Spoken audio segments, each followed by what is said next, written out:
Blackboard দেবে। চক চিনেন না? একটা চক দিছে সাদা আর ব্ল্যাকবোর্ডটা দিছে কালো। ম্যাজিস্ট্রেটকে বলছে যে 2 মিনিট পরে আপনি এই কালো ব্ল্যাকবোর্ডে তাকাবেন। উনি লিখেছিল লা ইলাহা ইল্লাল্লাহু মুহাম্মাদুর রাসূলুল্লাহ সাল্লাল্লাহু আলাইহি ওয়াসাল্লাম। প্রিয় নবীর এই কালেমা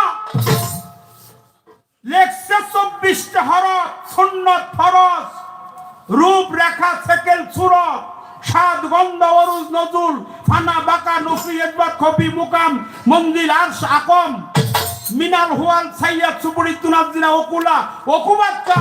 এইরকম ভাবে যখন লিপিবদ্ধ করা শেষ হয়ে গেছে, ম্যাজিস্ট্রেটকে বলছে আপনি আমাকে মৃত্যুদণ্ড দিয়েছেন, আমি হাসতে হাসতে প্রাণ দিতে রাজি আছি, আমার কোনো দ্বিধা নাই। আমার প্রাণ যাইবার আগে এই কালো ব্ল্যাকবোর্ডে তাকিয়ে দেখেন এখানে কি লেখা।